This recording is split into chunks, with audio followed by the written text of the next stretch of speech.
All right, folks, welcome into the latest edition of the Last Word on Sports Media podcast. I am the somewhat capable host, somewhat rested after Monday Night Football, TJ Reeves. He is Mike Gill, my co-host, my wingman, here for everything with Last Word on Sports Media and the daily that we do Monday through Friday or the full podcast. You found us on the full podcast, whether it's in video form, come find that through our social media, audio form on all the podcast outlets under Last Word on Sports Media.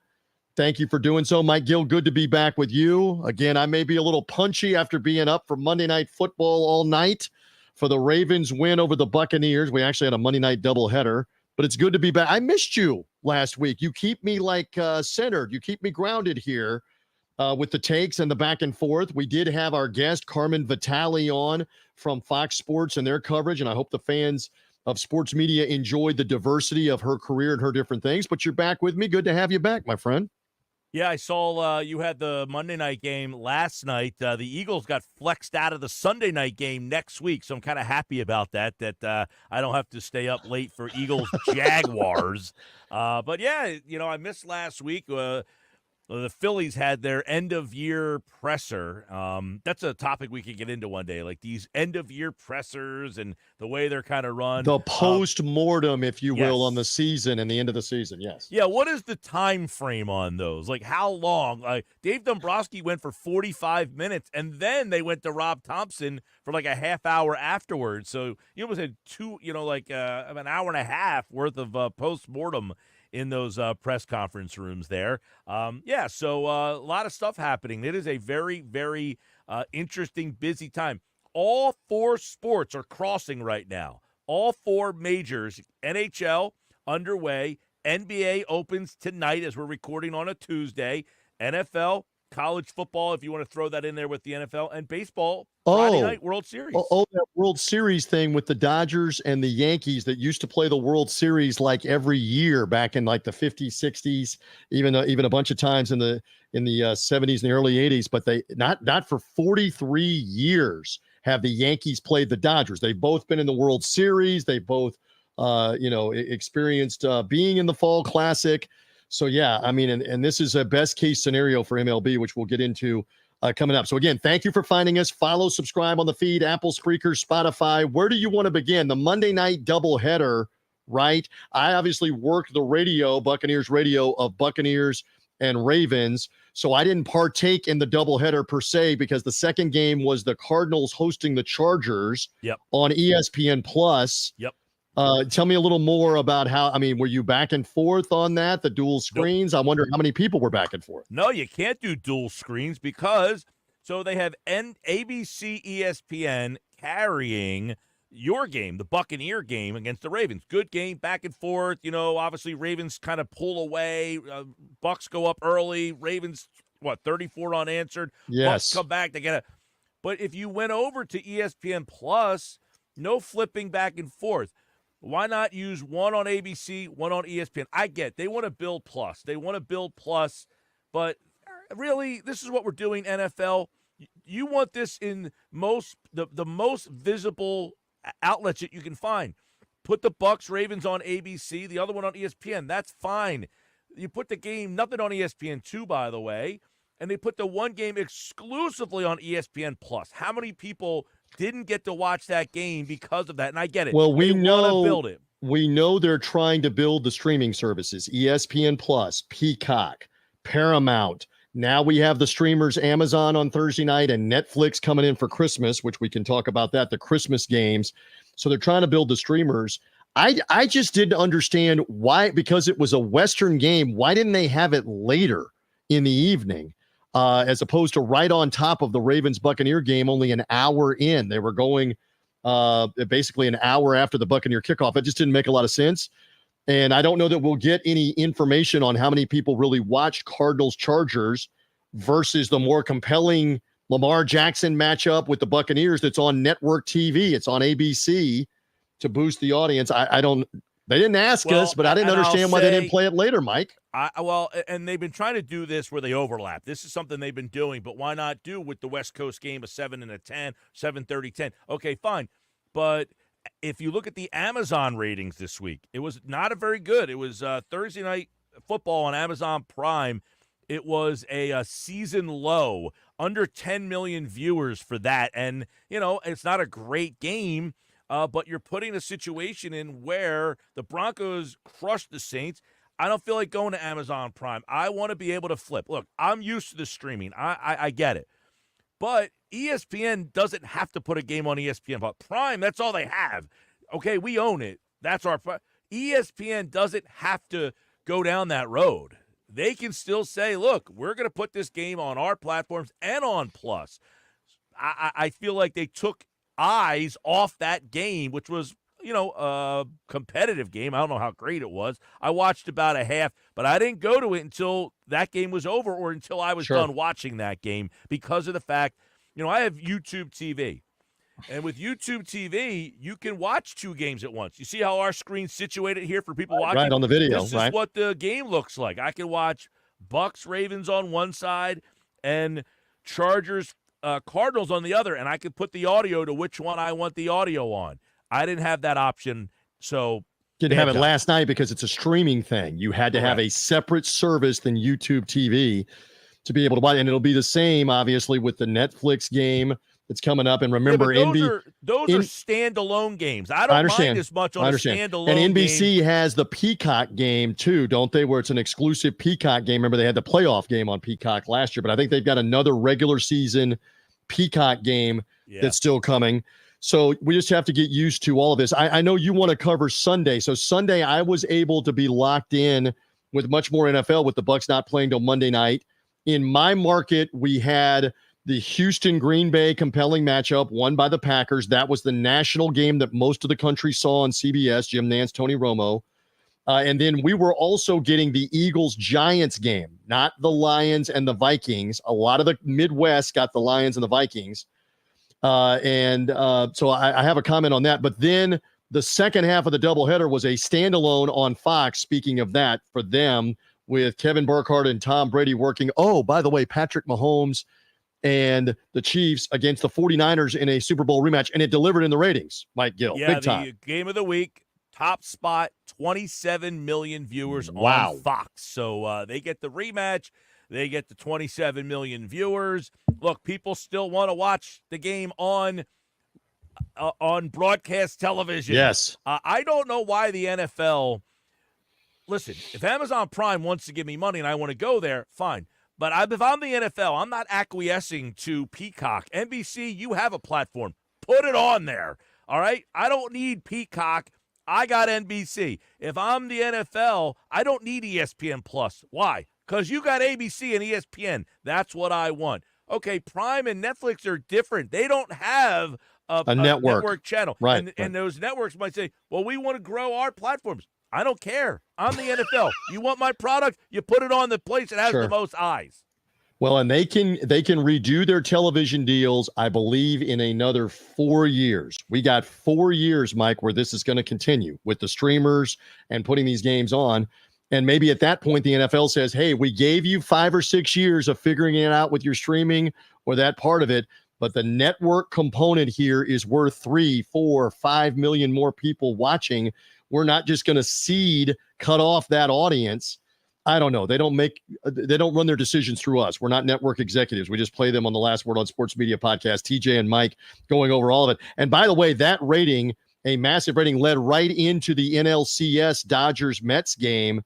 I don't know what the number is or if the number is out on this Tuesday while we're doing this, but I speculated yesterday doing the daily that number for the Chiefs 49ers would be around 24, 25 million. And it meant probably the baseball as a lead in got to like 10 million, maybe even more, because it was a chance for the Dodgers to make the World Series. So I don't know that we have the number, but what's up? Game 6, FS1, NLCS, 6.8 million viewers for the Dodger win over the Mets. Interesting. So, and it's my mistake that they were not on network there. They were on FS1 on the cable channels. So you had to switch over. That was another big conversation is if you're Fox, you got the Masked Singer on Fox and you got the baseball game on FS1. Like, right. I guess, listen, they're trying to grow FS1. Listen, I got news for FS1. Nobody cares and no one's watching it. So other than the games. Other than the games. But they're saying, listen, we want people to go here as a place to – I get what they're trying to do, but if I'm baseball, I'm saying you're putting me on FS1 and you got the Masked Singer on Fox? What are we doing here? And what did the Sunday night game do? Is that in yet on NBC for Pittsburgh hosting the Jets and Aaron Rodgers? I would assume that was $20 million at least, dwarfing the Masked Singer or anything else on network TV. I would assume it was something like that, even if we don't have the final number in. So you had heavy competition, and that includes, we'll get to the WNBA in a second. WNBA number for Game 5 just came out. All right, so that was an that was the championship game, essentially. Best of 5, fifth and deciding game for the title. And something you and I were talking about, they put it on in prime time on Sunday night, not during the barrage of NFL afternoon games. So you not only had the Masked Singer, one of Mike's favorite go-to shows, but you had the Sunday night game on NBC. FS1 had the baseball, which you already said had, $6.5 million on average. And so the WNBA finals, did it do a little better on Sunday night with that competition, the championship game? Game 5, $2.1 million. So there you go. For that. Yes, they did better. And which is, if you listen to the Daily on Friday, I had said, get it out of that 3 o'clock spot and get it into the 7 o'clock spot. So then you only have one NFL game up against, instead of you're in the witching hour of the 1 o'clock games. And now you're starting there's that 3 o'clock spot said, try it in the 7 o'clock. You got an extra. I think that's over an extra, because let me double check on this. The Friday night game was the most viewed WNBA finals game ever. And that one got beaten by the one on Sunday. So Friday it was the most viewed on cable. It was the most viewed on cable because they used to have the WNBA final games on NBC, and we got to keep perspective. In the late 90s, they were getting 3 or 4 million people to watch on NBC. Totally different day, different century. But 1. On cable, the numbers have gone up, and they held even without Caitlin Clark there. And so now the real question becomes, Friday night, by the way, Friday night was 1.6 on ESPN, 8 o'clock Friday night. And the championship game on Sunday, 2.1. So that's a victory. That's a victory for them. So now the question becomes, do they get it in the new broadcast conversations that this has got to be prime time and it's got to be maybe on network TV, bid it out, whether it's ABC, CBS, put it on primetime network TV for the finals, at least, to get a bigger audience. And then you have this next topic that we're covering on the Last Word on Sports podcast and the media here. And that is the WNBA players want more money, moolah, green, dinero, bread. They want more.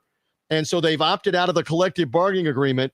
So they've got record TV audience on cable, record interest in the present over the course of the short term. And now you're going to risk coming back around next year to a labor stoppage? What about that? Tough one here. New York Post put out a story a couple days ago that the WNBA lost $40 million this season and that the NBA investors are growing impatient.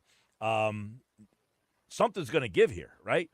The Women's Players Association says it's a business. They opt out. They're saying, look, ratings, all this stuff. On the flip side, they lost $40 million this season. So they want more money. They want all this stuff. The league is expected to lose $40 million. You got something coming to a head here. And agreed. I don't know how you lose $40 million and say, yes, we can start to expand. Because that TV deal was not a solo TV deal. It was combined with the NBA play. That's right. TV deal. That's right. Well, and a couple of important points. The first one is that it is a write-off for the WNBA and a lot of the teams from a tax standpoint, that you're writing off losses to help you in terms of the amount of tax you pay. It's not that it's ideal. That's part of it. The second thing is you've hit on one of the key points that I'm sure there's going to be a lot of sensitivity about in the present day, which is when the players want to be paid significantly more, if you come back with the facts, the economic data and the economic facts, that it does not make sense to start paying you $2 million, $3 million, $5 million a year for this summertime product that is losing tens of millions of dollars as a business. So another important thing is they are getting a break, a discount. I know this on the arena deals that they're getting when they play the big arena deals, when they play in the big arenas in the WNBA, because the NBA team in their lease and in their agreement is including the WNBA games. So you would say back to the Players Association, do you want to go back to secondary arenas, which it is in some markets, not the NBA arenas, and play in front of whatever we can get, 2,000 people, 5,000 people in little smaller arenas? Or do we want to go along with whatever the salary structure is, the best we can do, the audience growing, and play in the bigger arenas where there are more fans, help with sponsorship off the court, endorsements off the court, which a lot of the WNBA players' endorsement money is going up off the court, commercials and advertising. I don't have all the answers here, but I do know this.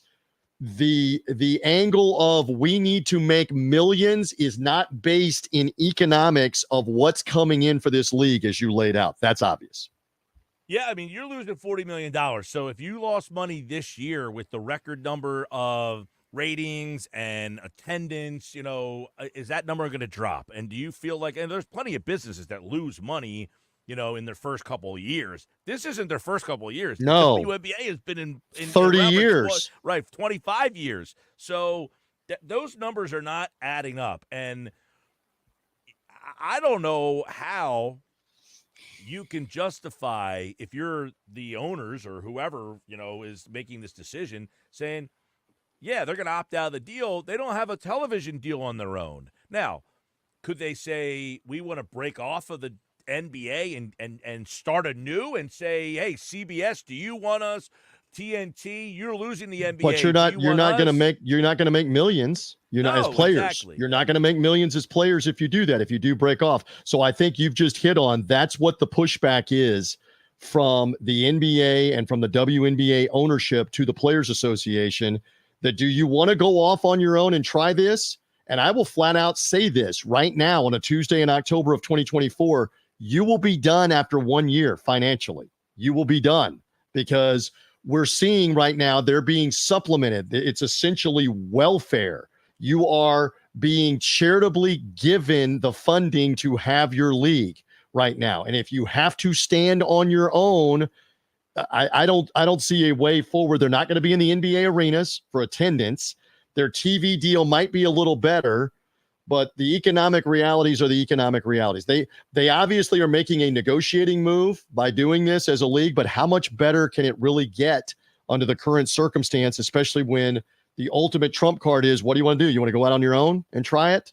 Good luck with that. And one of the things, according to Ryan Glass-Steagall of the New York Post, he said they lost $40 million this season in part because they had to eat the cost of the private flights before the new TV deal kicks in. Right. It's all of it. It's renting the arena, the private flights, the salaries, all of the stuff that it costs. It's amazing that it totals up to that much. And that's the reason why, just to articulate for the audience, the highest base pay is like around $230,000. Don't pin me down exactly, but it's something like that. There's nobody even making $500,000. Asia Wilson, the most prominent player, or the other night we saw Sabrina Ionescu and Breanna Stewart of the New York Liberty that won the title. They don't make $500,000, much less $1 million. So there you see Glass-Steagall. There you see Glass-Steagall's tweet. What is your take on it? He says they could actually start their own league if they banded together. And he thinks they're going to have leverage. Do you think they have the leverage here? But how much? Because, again, greed takes over among them. How much leverage are you going to have when Asia Wilson thinks she should be making, they keep using the phrase 2 commas of salary, that they should be making 7 figures. And the salary structure should be better, but where's the revenue coming in to pay that? So, yeah, you can have this theory, this leverage play of we can go play on our own, but where are you going to make the money to pay the players significantly more than what the current situation is? I don't know. It's above my pay grade to figure that out, but it is interesting that it puts the cap on the WNBA season. One thing that you and I agree on and most agree on, they did a lot of this stupidly this year. The anti-Caitlin Clark stuff, every which direction, not handling how do we as a league do a better job of promoting ourselves, Again, I harken back. I put this out there after the win in Minnesota the other night. Breanna Stewart is sitting on SportsCenter with Scott Van Pelt immediately after the game. ESPN has televised the game. Was it the Friday night game? It may have been the Friday night game. So she's sitting there immediately after that game is over with on SportsCenter, where fans have now come in to watch the highlights, the news, and especially off of that broadcast, there's 1 million people or more still watching her. And she gives a couple of answers, and you can tell she's distracted and talking to somebody. And she says, Scott, I just want to go celebrate with my teammates. And he's like, okay. He covered it professionally as best he could. Like, okay, we'll let you go celebrate. She should have sat there for 9 minutes if he would have talked to her to promote the WNBA, the Game 5 coming up, etc. You shouldn't be begging off a free national television opportunity on ESPN SportsCenter, Mike Gill. With that, they've got to be better. They got to be more savvy. It feels like this is one of those situations where so much so fast and don't know how to handle it. Don't know what to do with the rapid improvement of the attendance and everything. It's almost like this is all happening so fast, don't know what to do. It's like the Wolf of Wall Street. The guy got rich and just didn't know what to do, and it got spiraling out of control. Right. Like, I think they have to maybe you look to the leadership and say, hey, were we prepared for as fast as the rocket ship was taking us here? I don't know that they were prepared for what They was should about have been. to come. They knew what the NCAA ratings were the last couple of years with Caitlin Clark coming in and amping up the interest and the audience. And it is a very positive sign that she was not involved in the last 2 rounds of the playoffs. And they still held 1 million plus, held 2 million for a finals game. That's a good sign, but what does that actually translate into? All right, so we gave that a lot of attention. Where do you want to go next? Do you want to go next to the World Series? What do you want to go next? Let's go to this will lead into the World Series a little bit. Saturday SEC ABC doubleheader. First time since 1996. Wow. The network aired 2 college football games, both of them over 10 million viewers. Back to back. Texas. Right, back to back. Georgia's Texas, 13 million almost, 12.9. Alabama, Tennessee, 10.7. So you had massive. Those 2, ABC back-to-back. Miami, Louisville, which was in an early window, 4 million. Indiana, Nebraska, 3.2. Michigan, Illinois, CBS kind of lagging behind without those SEC games, 3 million. Auburn, Missouri, ESPN, 2.4. And then the 2 Fox games, Oregon, Purdue, 2.1. Colorado, Arizona. Colorado, 5-2, and yet the ratings not really there for a good Colorado team now. You know, we were tough on Dion and the program. They're 5-2, but the ratings aren't following them. What did they end up with on that game on Fox? Kind of lost in the whole 2 afternoon. Only a couple million watching, 2 million. not the 10 million. And again, the 13 million for Georgia, Texas, and the buildup. And remember, the lead-in Alabama, Tennessee gave them a 10 million or more audience because it was a fantastic finish at the end of that game. So you're right. When you're talking about 28 years ago was the last time that on one network you had back-to-back games that produced that kind of audience, double-digit millions that were watching. So yes, obviously ESPN and the deal they did with the SEC is paying off. Now there's a couple of interesting aspects to this. They paid ridiculously more than CBS was ever paying. It's like quadruple annually, Mike Gill, that they're paying to get those numbers. So here we go back to profitability. Are you really able to sell and make the profitability? And CBS, meantime, has been doing well with getting 5 million, 6 million, et cetera, for most of their games. They've got the Oregon-Illinois game this week. And I'm going to tell you, it's not a phenomenal slate across the board. That Saturday afternoon game will probably, this is my guess, probably get them about 5 million people watching because Oregon's number 1 in the country. Illinois gives you the Midwest and the Chicago market. And CBS, by the way, has the Big Ten championship game when it's all said and done. Here's a question. I know a lot of people here are not happy. This is kind of Penn State fringe area here. We're in the Northeast, not a big college football area, but Penn State is kind of like the Philadelphia college football team. Ohio State, Penn State, what's that, 3 versus 4? That's a big noon game this Saturday, and people are saying that game needs to be in prime time. But Fox has this big noon, and that's what they're really trying to promote here. So Penn State, Ohio State, does it feel like it should be a prime time night game or a big noon Well, Saturday game? I'm just double checking. The big noon is in Columbus, but that is Nebraska, right? I think is the opponent. Yeah, Nebraska at Ohio State, and Ohio State always seems to draw more. This Remember, is next week. Next week. Yep. Yeah. So that they've already announced that that's a big noon game. Also, should it be later in the day? But let's be honest. We saw this with Ohio State, Michigan, right off the bat at noon Eastern time. We saw this with the Colorado games early last year at noon Eastern time. If there is interest, it's going to be there even at noon Eastern time, even in different time zones, Western time zones, because they were getting like 10 million for those early hyped Deion Sanders Colorado games early on in the year. So let's see what the numbers look like. And Penn State was featured at noon by Fox for the UCLA game. And I don't remember, I think that got a couple of million people to watch. Again, I wonder who's awake in the West when you keep doing that, because UCLA again was playing like an early game with Rutgers. Are they even awake in the West to watch that on Saturday morning? For this, at least Oregon and Illinois is later on in the day. So we'll keep an eye on the college ratings and how that builds. And eventually you're building to the 12-team playoff anyway in December and January. I will say a couple things. That Fox Friday night game, that was Oregon-Purdue, $2 million. This week, and by the way, Florida State-Duke was also a Friday night on ESPN2, 1.2. Oklahoma State, BYU, 1.6. So, you're getting some nuggets for the little guys here. I would say in little guys, ESPN, ESPN2, Fox, FS1 had the baseball game. The baseball Yankees Guardians won the night for Friday night. They had 5 million. Dodgers Mets 4.3. So TBS, FS1, they win the night on Friday night.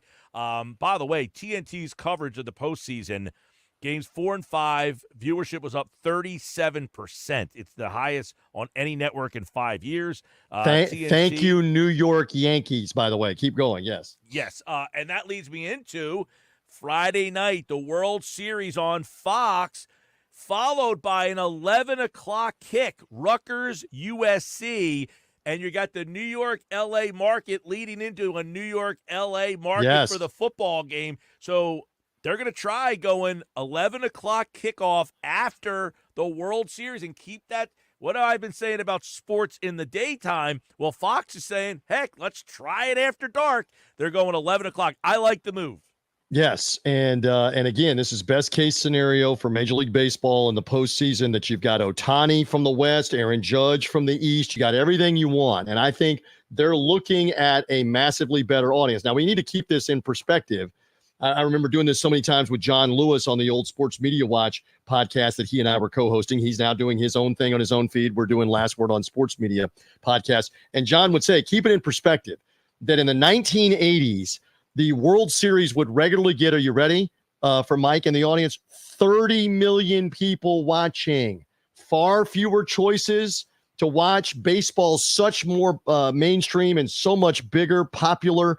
30 million people watching back in the 80s. So keep in perspective when we're talking about 6 million for a playoff game. That's how fragmented it's become and how the NFL has taken over as the pastime. But this is best case scenario. I could see, what do you think? I could see a Dodgers Yankees later in this series maybe getting as a standalone 12 million, maybe even 14 million or more to watch on network TV on Fox. Do you buy that, Mike Gill? Yeah, I mean, you get Dodgers, Yankees, so you're going to get a big number. I mean, this is going to be, Fox has got to be doing backflips if they got this matchup here.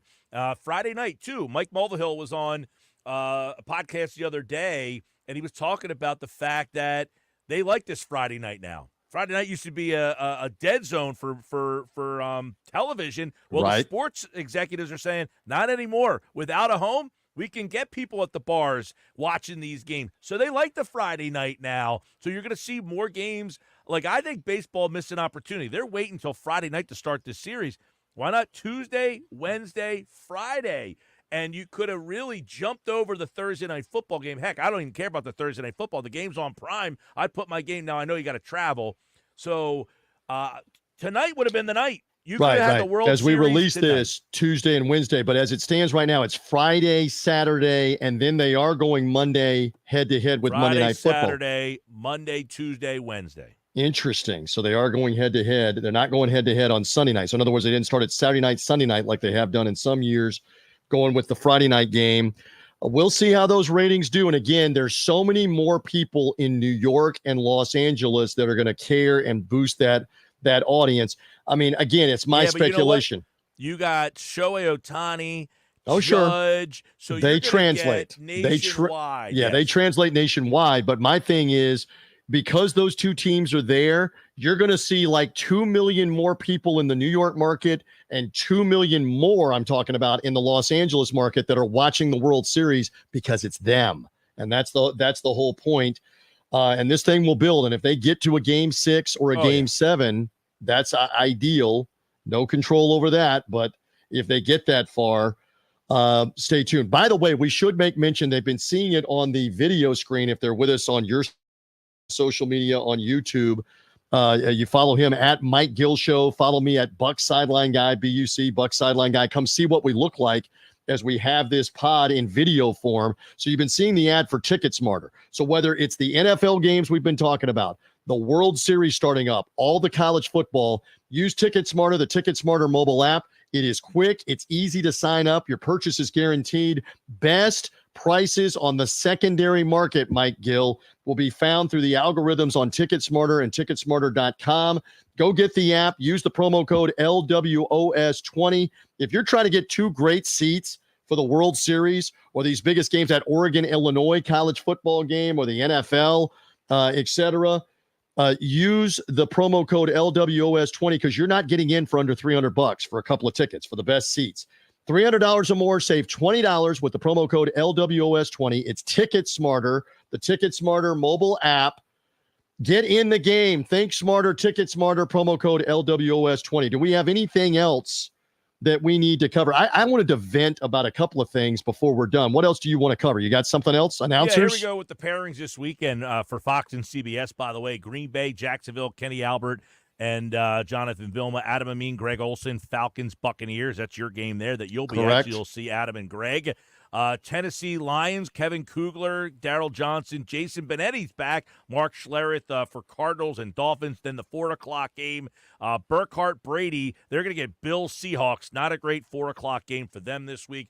Saints and Chargers, Chris Myers, Mark Sanchez. That's who I got in my market last week for the Eagles and the Giants. Chris Myers still plugging along there. Yes. Always good to hear his voice. The venerable one there, Chris Myers. And then Interesting before you go to CBS, Buccaneers will be in the creamsicle orange for that Falcons game, and a lot of the country will see it early, especially in the South, for that matchup. All right, CBS, what do they have for the doubleheader? Yeah, the CBS pairings here. You've got and they have the big game this weekend, which that game got lost. Kansas City Raiders. Is that what that one is? No. Mahomes and company? This game lost a little bit of its luster.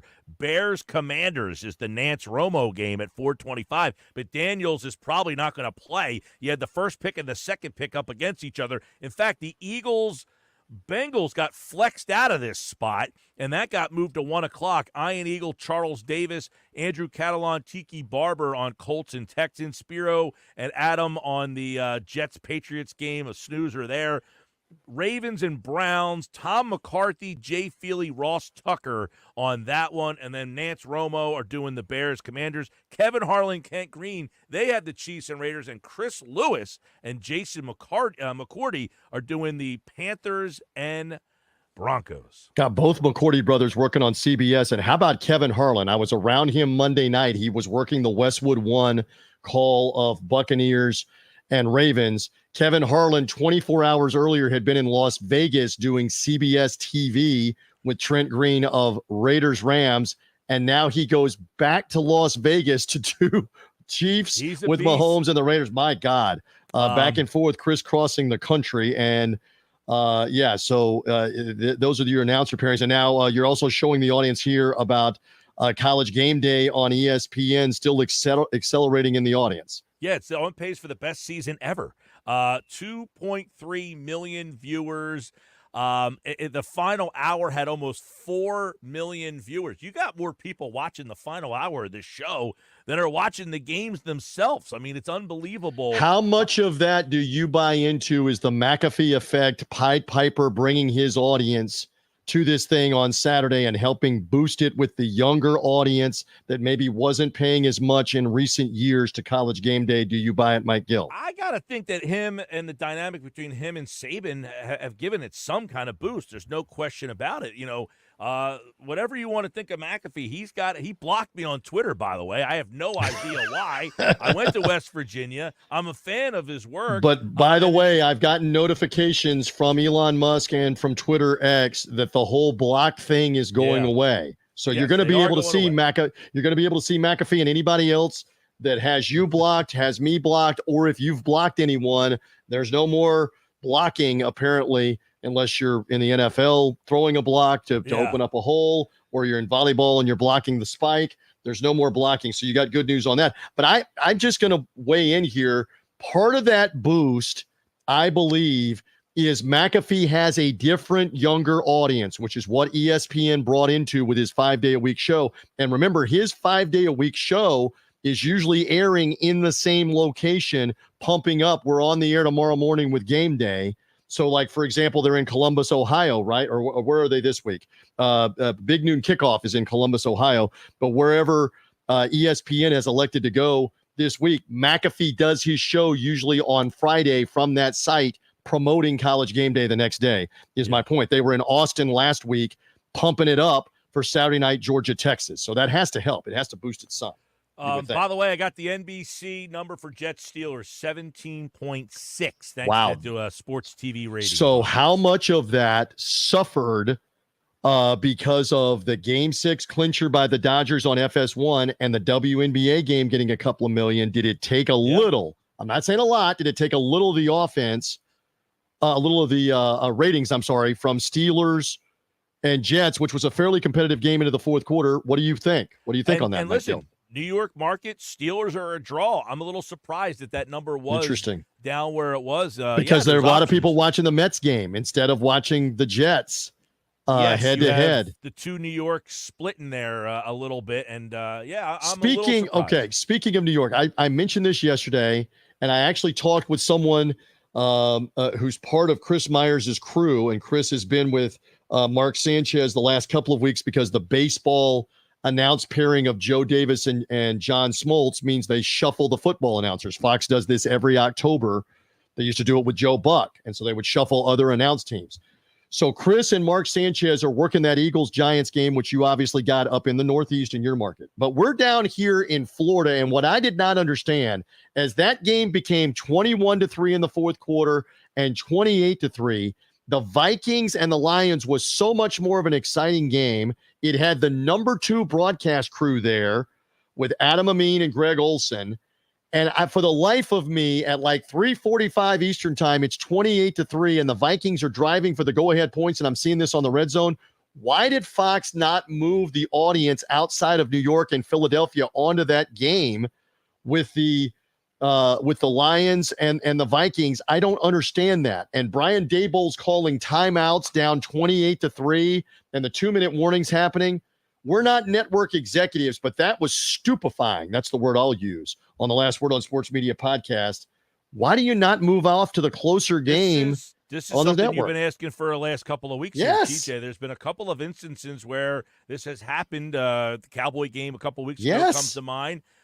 With the Lions, where they're being destroyed in the fourth quarter. There's no drama. Mike Gill, they could have left the Giants in the stadium alone for another hour, and they weren't going to score 25 points to catch the Eagles. That was not happening. Take me to the better game, brother. That's all I'm saying for the audience, too. Yeah, I agree. And listen, I didn't know that you were in that situation because I'm watching that game. They're not going to leave our market, but in a different market, if you have the ability to make that switch. I didn't understand why in Florida, when the Bucs have already played the Lions, and there's a lot of Northeasterners that vacation down here, live down here part of the year, are retired to Florida.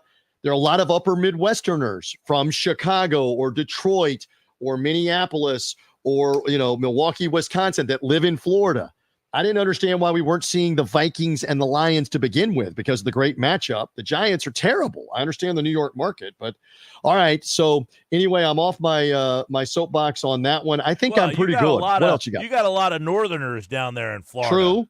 True, but I mean, it's not a competitive game, and the Giants are not good. This seemed to be such a simple fix. But one other quick one. You're down in Tampa. I heard Rob Manfred was on with John Arand in the Varsity, his new podcast, which is really good. Pretty good interview. Talking about what's going to happen with the Rays. I'm quite intrigued. What did Rob put out there about where the Rays, because again, Tropicana Field is damaged due to Hurricane Milton, and Mike, that thing is not going to be repaired by March when they have to play games. So they got to have a new home. So what was Rob Manfred saying on this pod? Educate me. All right. So, by the way, they're in a tricky situation. They're getting a new place built, but now you got to put that on hold because you need funds for other things. They don't want to put money to fix this place up because you're leaving this place. I don't know what you do. He said they want to try to keep them in the Tampa market. Does that mean because the belief is they would go try to play in Orlando where there's not a minor league team in the Disney Wide World of Sports baseball stadium, and that they would just set up there. But that is death to the fan base. What fan base you have coming to games if you go play in Orlando instead of playing in Tampa, St. Pete, Clearwater. So there is some belief they would come play in the Yankees facility, right. Steinbrenner Field, which is in Tampa right next to Raymond James Stadium. Obviously, you come a lot to see the Phillies in Clearwater. They could play in that facility. They could maybe even move it around, pick a couple of facilities and move it around when the Florida State League teams are not playing. Right. The Clearwater team, the Tampa team.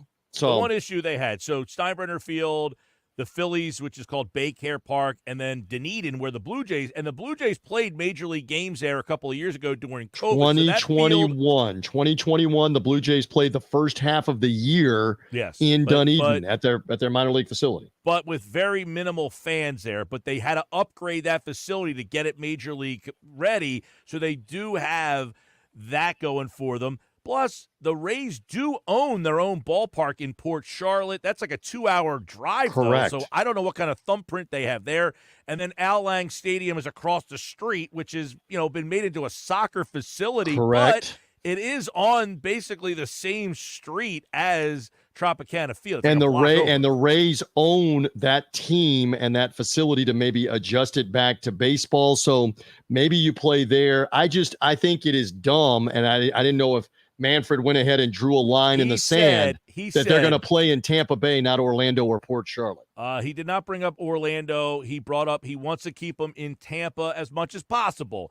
Now, there has been other wild speculations about Oakland or Montreal or Nashville. Because then you delete your whole fan base in Tampa Bay from anybody going to the games while you have a stadium deal. So so if you're going to play in a minor league stadium, you might as well just play in one that's in your market. I mean, I think it's a fascinating story, though, only because they're getting a new stadium supposed to be built 2028, and now what are you going to do with the money that you got to try to appropriate to people who, got hit by this hurricane? Yeah, agreed. It's a mess.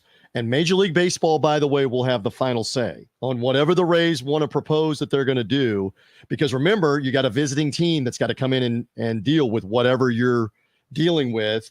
And I get that you can't hopscotch all over the state of Florida. Pick like a couple of locations, maybe a Clearwater, maybe a Tampa, I'm just saying, and alternate there when the Florida State League team is not playing there. And now you got two options in Pinellas County and in Hillsborough County, where the Rays keep some fan interest and fan base coming to the games. You can make a strong argument. You live there, not me, but I know that market pretty well, that if the games were actually in Tampa proper, there's probably more fans there than there are in St. Pete. And there would be a compelling 12, 15,000 there at Legends Steinbrenner, what was Legends Field, probably every night. You go try to play in Orlando, you might be playing in front of 1,000 people. Like you were talking about the Blue Jays playing in front of minimal crowds 3 years ago when they were playing in the Florida State League. It was mandated to keep it down. Part of it, but also you're playing down in Port Charlotte. You might have 800 people at your games 2 hours south of Tampa Bay for Major League games.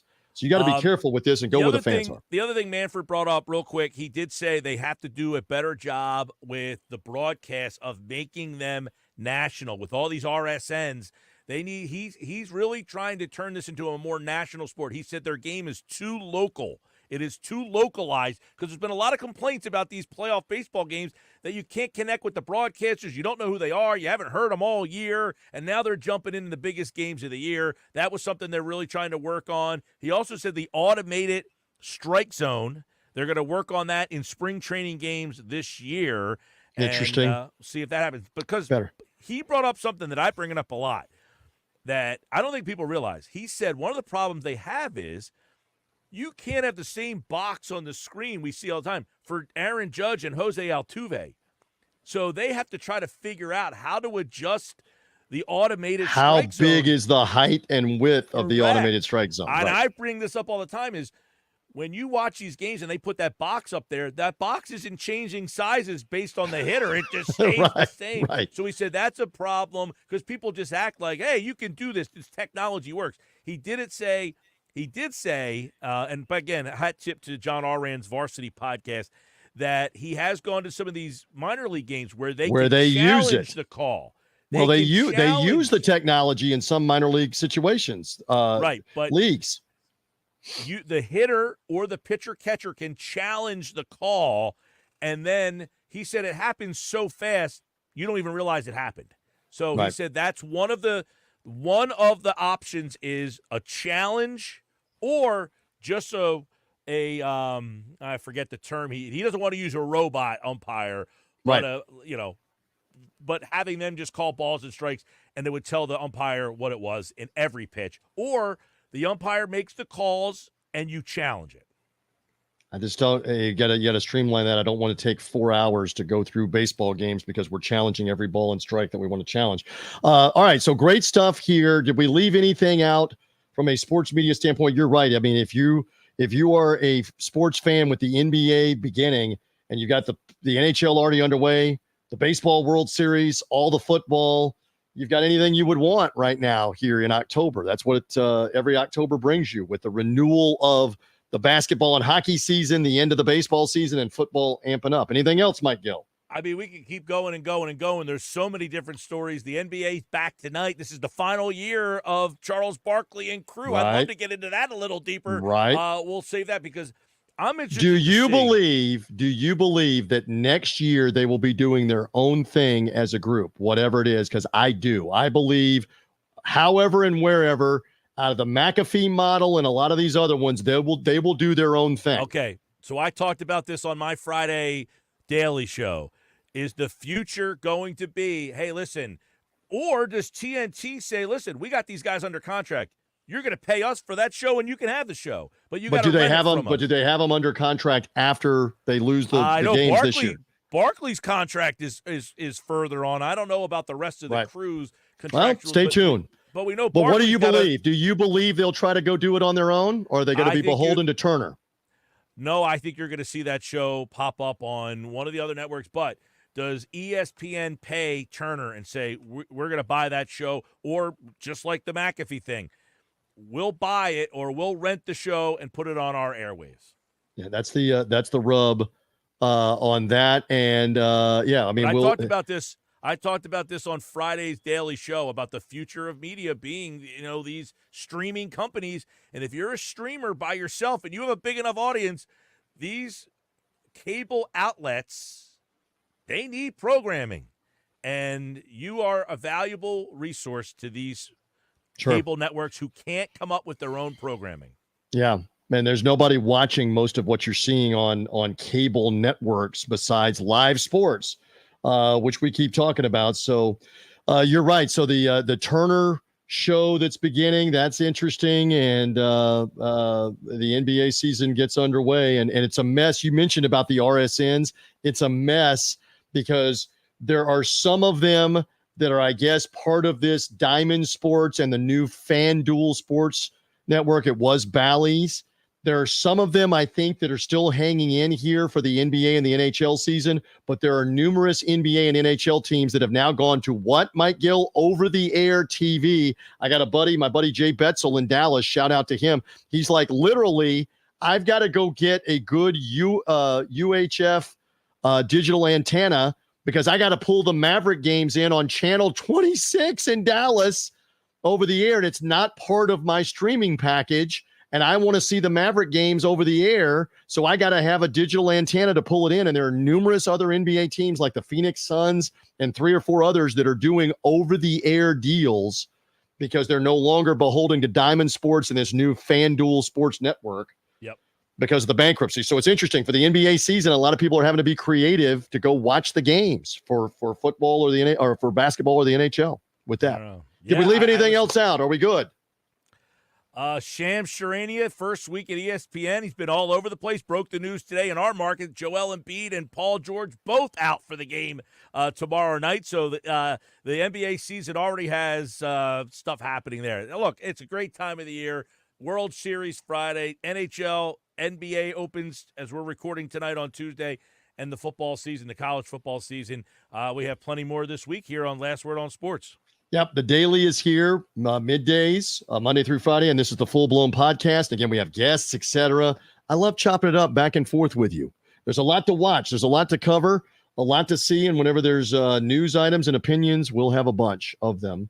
Mike Gill, thank you. Great work, my friend. Excellent stuff. We'll do it again. The daily tomorrow you'll have it Thursday, and I'll have it again on Friday. And by the way, follow Mike at Mike Gill Show. The Sports Bash is his radio program, weekdays 2 to 6 Eastern time. Follow me at Buck Sideline Guy. You have been part, whether it's the video or the audio podcast, of the Last Word on Sports Media Podcast.